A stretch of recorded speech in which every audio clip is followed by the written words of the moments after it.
When you feel lost, return to the breath. You didn't come here by accident. Maybe a part of you is searching for peace. If that's true, then subscribe to Buddha Pray and listen all the way to the end, because every day this space holds stories written just for your soul. Have you ever felt like you're standing in a crowd but drifting further and further away? Like your life used to have direction, but now everything feels unsteady? You wake up and ask yourself, why am I even doing all this? Where did I lose myself? Some days we chase goals, other days we just try to survive, and slowly we stop feeling, not angry, not sad, just empty. But what if the way forward isn't to run harder, but to return, to come back, not to a place, but to the one thing you've always had, your breath, because the breath is the one thing that never left you, even when people did, even when your dreams fell apart, even when your heart broke in silence. It stayed, gentle, waiting, carrying you through it all.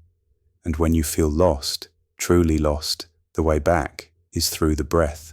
Her name was Emily, 27, a quiet girl who used to love painting, rain and blueberry tea. But that was before life came crashing down, before the accident took her mother, before her partner walked away, before her job vanished like dust in the wind. She didn't cry anymore, she didn't scream, she just stopped, feeling. One rainy night, she stood at the edge of a bridge, hands trembling, mind blank, heart shattered. The city lights blurred behind her like distant memories she couldn't reach anymore. She didn't want to die, she just didn't know how to live anymore. As she stepped closer to the ledge, a voice spoke, soft, gentle, behind her shoulder. Breathe first. Emily turned. An old man sat quietly on the nearby bench, worn shoes, tattered scarf, but eyes so still, so kind. What? She asked, not angry, just numb. The man smiled. You can do anything you want. You can jump, you can cry, you can disappear. But first, just breathe, one breath, deeply, slowly. Emily hesitated. Her chest tightened. She hadn't taken a real breath in weeks. But something in his voice, not forceful, not pleading, just real.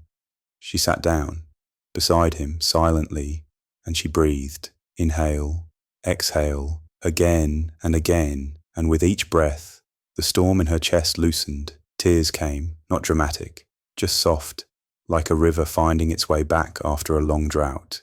They sat in silence for a while. Then she asked, "Who are you?" The old man looked out at the river.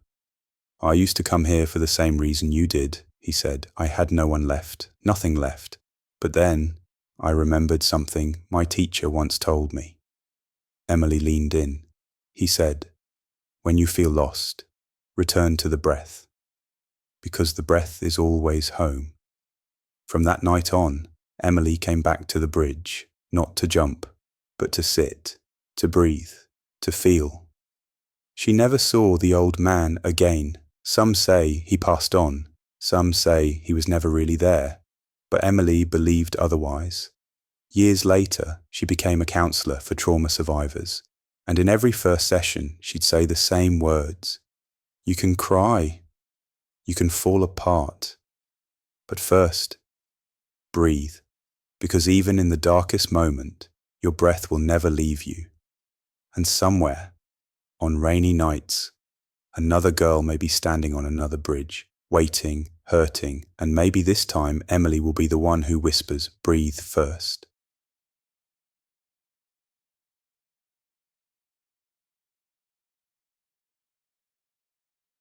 Part 3. Philosophy and Buddhist Wisdom Voice Style.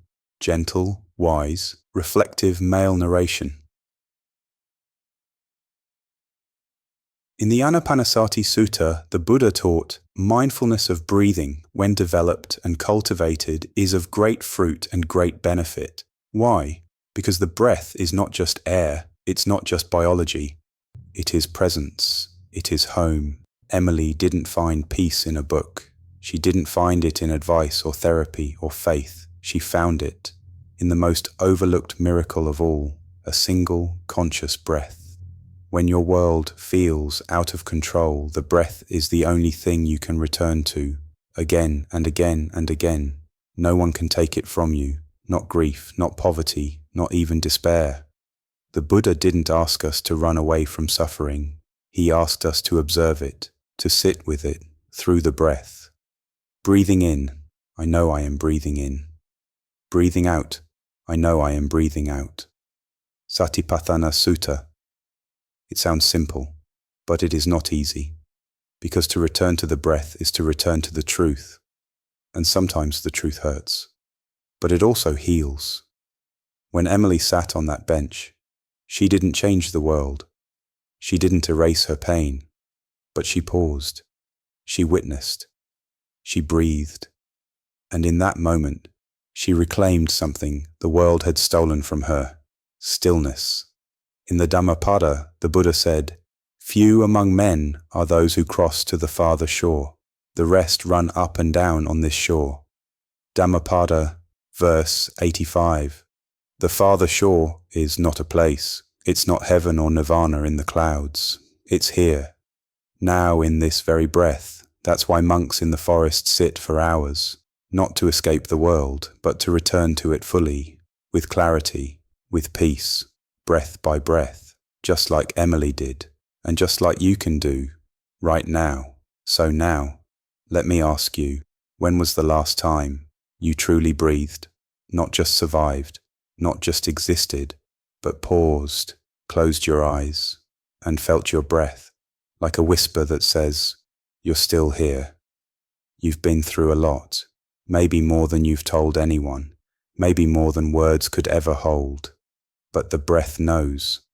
It has been with you through every storm, every goodbye, every sleepless night, and it's still here, still waiting, still soft, still yours. So if you feel lost, if your world feels heavy, you don't need to figure everything out right now. You don't need to run, or fix, or fight. You just need to breathe. Because when you breathe with awareness, you're not escaping. You're returning to your body, to your truth, to yourself.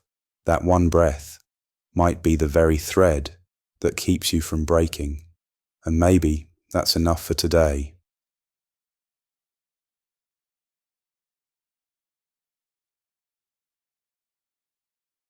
Now, I'll ask you gently, do you believe that breath can truly save someone from despair? Have you ever had a moment where a deep breath changed your direction? Or do you feel that in a chaotic world, silence and stillness are just illusions? Tell me in the comments. Let's open the space for each other, for grief, for healing, and for truth.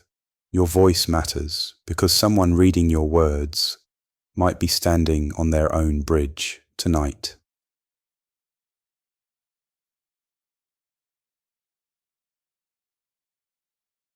And if this story touched something inside you, don't keep it to yourself. Share it with someone who's overwhelmed, with someone who's lost, with someone who forgot. That peace is still possible. Subscribe to Buddha Pray for more stories like this. Stories that don't shout, but reach deep, because sometimes the most powerful things in life are the softest, like silence, like stillness, like breath.